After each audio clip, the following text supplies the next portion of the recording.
All right, everybody, thank you for joining me today. I've been doing interviews with people locally here in Dubai and maybe in Abu Dhabi, but now I wanted to expand it a little bit more and do some things virtually for people who are not in country with me. I also wanted to interview people that I'm considering unicorns, people that do awesome things, and I want to bring more recognition to the expertise that they have and the things that they're sharing with the world. Today, I have Nicole Brewer, and she's going to share some more awesome things about what she's doing and how you all can get involved in following her as well. So, Nicole, please, I know I've said your name a couple of times, but can you just give us your name, how you say it, and also where you're from? Well, thanks, Abby, for that introduction. I'm going to take that out right there. I'm Nicole Brewer, and I like to tell people I'm an English teacher by day and travel blogger by night. I am currently based in Oman, been living here for a little over 7 years now. And I used to teach in South Korea for a few years prior to coming here. I love this globe trotting life and originally from Detroit, Michigan. Went to the University of Michigan and studied communications, and yeah, somehow magically, like you said, as unicorns do, ended up in the Middle East, and here I am today, living this expat lifestyle. So, you told us that you're from Michigan. You told us that you're not just like an English teacher, you're like an English professor, aren't you? Yeah. I mean, yeah, technically my title is just, I'm so used to like saying English teacher, ESL, English as a second language teacher. I started in primary school in South Korea, then I moved up to high school, and now I'm on a university level. So, I am technically an English lecturer, but to me, I'm teaching the babies.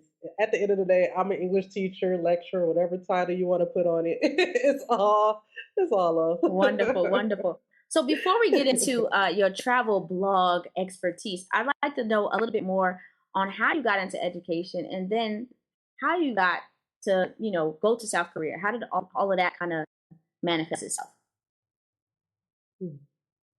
It's quite an interesting story now that you asked me about it because like when I'm from Detroit and I lived in Chicago before I moved abroad. My first real job out of school, like I said, my major was communication, so I did IT sales. I was working in market research actually before I decided to go to South Korea. Back in what, like late 2008, early 2009, when the economy really crashed, I was laid off from my job. I was working at a market research firm. And, I was in the process looking for work in Chicago, and times were getting hard. And I was like, okay, I only have another month or so of unemployment left. It's getting kind of tight here. The economy is not that much better, looking for jobs. So I started looking at like teaching jobs in South Korea. Actually, initially, I was looking at Japan. I was looking at East Asia because I had some girlfriends who had taught in Japan a couple years prior who actually inspired me to like consider, like, okay, maybe I'll go and teach abroad for a year or two. That's what I was telling myself when I first got into ESL. And yeah, a decade plus later, I am still gone. I've been loving this life. So, it's like, who knew losing my job was going to be a blessing in disguise for me to move abroad and really find like one of my true passions, traveling and writing about my travels. So everything happens the way it's supposed to. That was his plan for me. That's wonderful. So you've been abroad for 10 plus years, um, not even something that you would consider doing. So as how did this bug for traveling begin? You can go ahead and mention the group that you have, but then also give me a little bit more insight on maybe even your first international trip, and then how you got this bug to keep this thing going to this point. Yeah, it's interesting because when I think about it, like I always loved travel from like even when I was a teenager. Like my eldest sister, she's 9 years older than me. She was married. She was living in California, and I used to go and visit her like solo. Like I remember I was hopping on a plane like 12, barely even a teenager, 12, 13 years old, and going to California. And I was like, oh, this is cool. You know what I mean? Like feeling like a little lady or whatever, hopping on a plane by myself to go visit my sister, spending summers with her. So it start like I like travel from a young age, but I'll say initially, I had been to the Caribbean a few times, like in my college years, those college trips. But my first real big international trip was actually to Japan when I had just a few years prior to when I decided to move abroad, when I went to go visit my girlfriends that were teaching in Japan, that was actually my first big trip, and I was like intrigued. I was like, oh, this is kind of cool.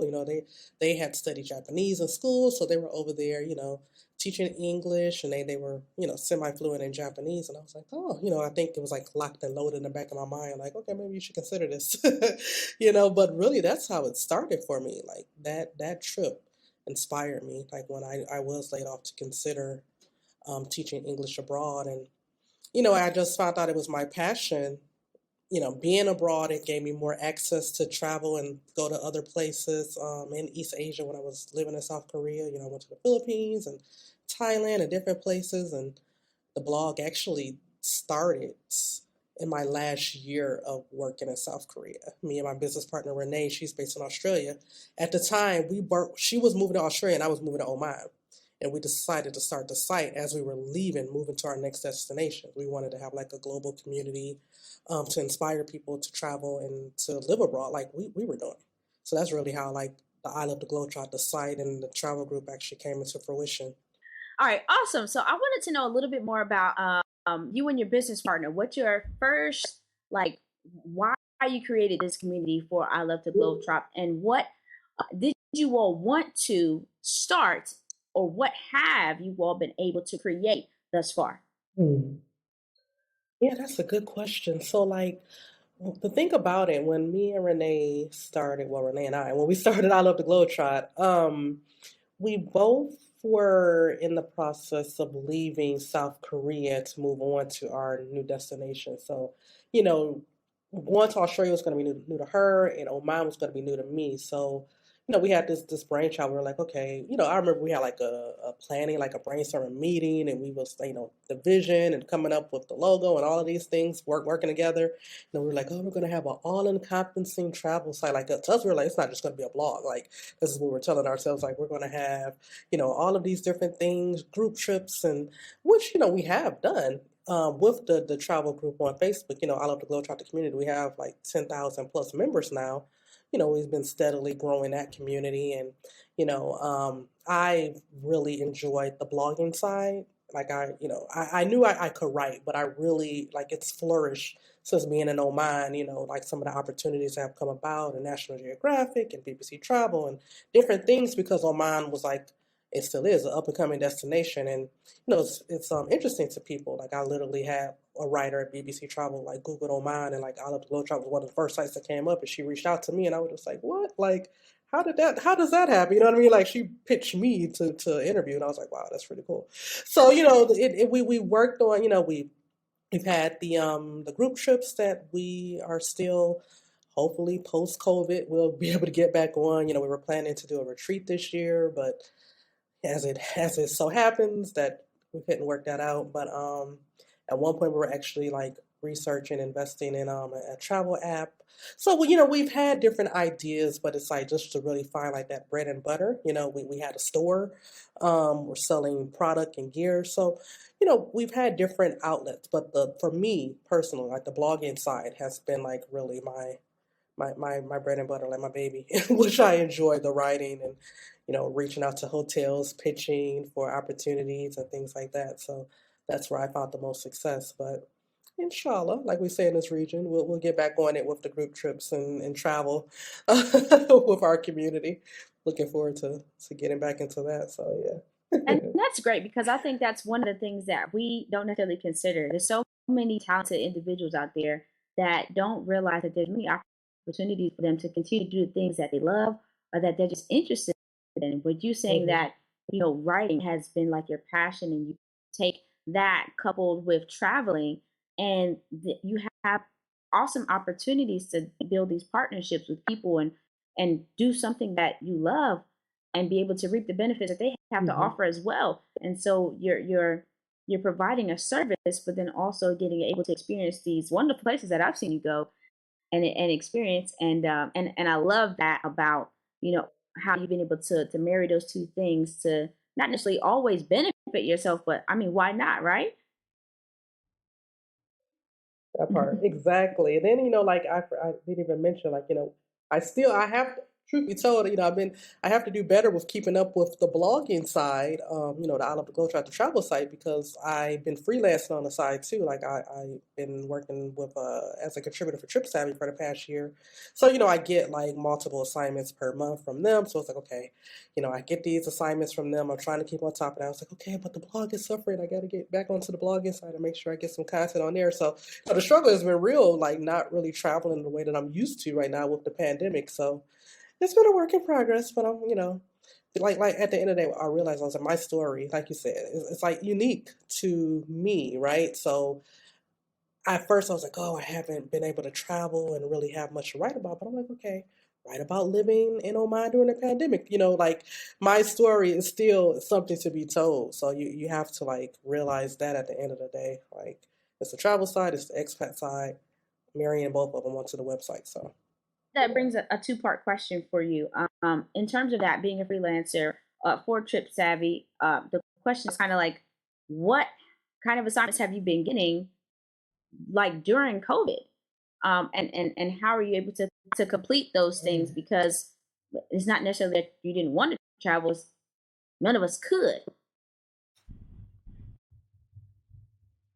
Yeah, that's the interesting thing. When I initially pitched an article to Trip Savvy, it's been a year now. Not think about it, a while, because it's almost July, and like my contract literally, it's about time for me to have that contract. I knew I'll talk with them, but I had a year contract, and so initially I pitched them about Oman, because I looked and I realized they didn't really have any content about Oman, and she was so excited. It was like, oh yes, I would love to get some content for that region. So the first couple of months, it was really just about like my, um top 15 places to visit in Oman, things that I knew about because I've been here for so long. But, when they brought me on, they were like, we want you to be a Middle East contributor, because they like, we know you live in the region, you travel to Dubai, you travel to Bahrain. So I actually had to give them a list of the countries I visited, which is like almost 50 countries. So I was like, I have a lot of knowledge. I've been to a lot of places. So that's the thing. That's the beauty of it. It's like, they're like, okay, all of the assignments that they have given me, like the latest article I wrote about was about the Seychelles, and I've been there, a couple years ago since living here in Oman. So they always assign me a country that I have experience in. So it's like, even when we are writing our articles now, like they don't want us to focus on the COVID, the pandemic situation. They're like, travel's going to come back eventually. Like we just want content fresh on the site for these different countries. So they always give me a country that I have traveled to write about. So the second part of the question is, as a person that loves to travel, how did you keep yourself occupied during COVID, or what did you do? Or did you plan some extra trips? But doing that, because I think Oman was locked down for longer than Dubai. But what did you do during COVID? Girl, yes, the struggle has been real. Like, I am so excited to go home. You don't even know, a week from today, I'm flying back to the States for the first time in 2 years. Like, last summer, I could have left. I could have went home to see my family, but I would not have been able to get back in. The country was like locked down completely for a while now. So, I had to, staycations became my best friend, being here in Oman, not being able to travel last summer. I was like, okay, I at least need to get out of my apartment. So, I booked some staycations to keep me sane. Um, I took a course about like breath work and meditation. I took a course about social media. Like I was like, okay, give me the knowledge if I can travel, I was all about that life. So yeah. Okay, so you mentioned something a minute ago about staycations, and as a person like me who was still new to this whole travel thing and broadening my Mhm. horizons, can you tell me a little bit more about how to have and or plan a successful staycation? Oh, yes. Well, that's the thing. Like especially right now with the pandemic, like hotels.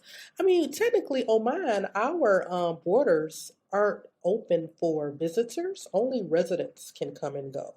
So hotels are having deals, up the wazoo. So I'm all about like, on social media, I follow all of the nice resorts, the Chetty and Shangri-La. So I'll see on Facebook when I'm scrolling like a little ad will pop up like 30% discount. I'm like, oh, let me go holler at you. Let me see what's happening. So, following these pages on social media, keeping in the loop. Even in the news sometimes here, like the Times Online, you'll see like some of these resorts they'll advertise when they're having some specials. So yeah, I just keep my ears to the ground and to the social media. Keep my eyes glued to see what's happening with these specials because we have some pretty amazing places here in Oman. So I'm like, yeah, let me hop on that. So as you're, you're doing the travel blog and everything like that, what is your, how do you kind of like initiative, like, hey, what's up? Like, I also do this, and how do you initiate that conversation to see if you can also get, an additional percentage off, even if they're running a special? Yeah, that's a good point. Because like it's funny because since I've been here for so long, a lot of these places I have already, and this has been a dilemma I'm having now because, usually, like I said, on holiday, I'm out of here, but I've been doing more staycations and going back to resorts that I've already stayed at, for free. Like, for example, I've been to the Shangri-La before. I usually pitch them like I have a media kit that I created for I Love the Globe Trot, and, you have to have your numbers, your followers, and but the beauty for me is, like I said, we have the Facebook groups like 10,000 members, and that's nice, that's huge. But at the end of the day, there's not many bloggers based in Oman, so it's like this is marketing, this is advertising for them. So it's not really just a numbers game like the media kit.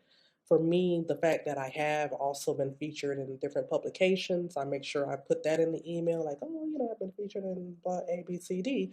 They're like, oh, okay, so you got some viewers on your site. So it's a combination of the two. It's just like you send them links to your previous writings, some of your previous hotel stays, reviews. You plug your media kit in your pitch, and really, it's a sales game. Sometimes you win, sometimes you don't. But at the end of the day, I'm a firm believer of closed mouths don't get fed. You gotta ask. If you don't ask, the possibility may not come. So yeah, like I know last summer when I did one of the staycations for my birthday weekend, I actually went back to Anantara, which I had stayed there before prior for the blog, but they gave me like a media rate. They gave me a discount because I'm media as a travel blogger. So again, you just ask, you just try. That's all you can do. The last thing as we wrap things up, if you could give 3 tips to people looking to maybe, you know, start with their hobby and try to figure out different ways that they can benefit themselves or other people, what 3 tips would you give somebody? I don't want to necessarily limit it to travel blogging, but you can if you like to. But what are 3 tips that you would give somebody Right. either looking to travel and looking to couple maybe their content creation or their blogging or vlogging with traveling? What are some tips that you would give those particular individuals? Well, that's a very good question. Well, I would say definitely for one, like in my case, I love the globetrot. Like, I'm an expat and I'm a traveler, particularly in the Middle East. So it's like trying to find out what your niche is. That's very important. Like you have some people, like for example, I'm going to plug some of my friends. I'll say like you met, Gabby, right? So like for example, my girlfriend Gabby, she's done an amazing job finding her niche. Like she's I was about to say I'm a millennial. I'm a millennial. She's a Gen Xer, right? So she focuses on Gen X. She has a very specific niche, Gen X, and the goal is to teach them how to travel for free. Everybody likes free stuff, right? So, but it's also that particular niche market of like recent college grads who are like still trying to figure out their way. So it's like when you get real specific about like who your target audience is, you'll be surprised at how many opportunities can come about. Like honestly, that's something I'm still working on. Like it's like dwindling down my niche. But that's a lesson that I've learned looking at some of these newbies out here, right? So finding your niche is very important. Finding your voice. So in that case, in her case, for example, or in my case, I love to travel. I love writing about expat life. Like you said, it may not be a travel blog, but what is how do you want to present yourself to the public? Is it just going to be the website only based on hotel reviews, or is it going to be based on your personal experiences, your lived experiences? Because at the end of the day, audiences, they really do want to get to know who you are. So you have to realize like how comfortable you feel with presenting about your everyday life and your struggles. Some people that they don't feel comfortable talking about those things. You just want to focus on whichever market. So you have to decide what you feel comfortable with. That's number two.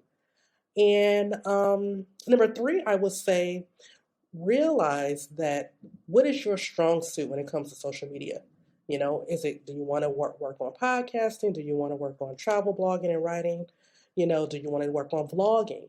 You don't have to do everything. That's something that I've come to realize. Find out what you feel the most comfortable with and start there. There's so many platforms. Like I don't have a TikTok. I was like, that's for the young folks, right? Like I was like, this whole TikTok, like every time I look up there's some new platform. You don't have to be on every single platform. Figure out what works for you. So those are my 3 tips. That's wonderful. Thank you so much for our time together. And I just want to make sure that we get everywhere that we can follow you. So where are some of the best ways that we can either get in contact with you or the social media platforms that you do use? Please share that with us. Absolutely. Well, actually, you can find me at I Love to Globetrot everywhere. And it's a unique spelling. I'll spell that out as ILUV, the number 2, because there's me and my business partner. There's 2 of us. And then Globetrot. You can find us on Instagram, Facebook, and even a travel group on Facebook as well by the same name. So, and I do have one little last plug that I realized that I didn't even mention in the interview. Since I have been teaching English for so long, and so many people will inbox me on the blog and on the social media about how did I get into teaching abroad, I did publish a book that's available on Amazon. It's an ebook and a physical book copy. It's called A Guide to Landing an English Teaching Job Abroad. For anybody who is interested in this lifestyle, feel free to check that out. So those are ways you can support your girl. Yeah, thank you. Nicole, I want to thank you so much for everything that you have shared with us today. Okay. And definitely I'll be adding more information all on here on where they can find you and how they can support you, and the ebook that you have also published. So congratulations on that once again.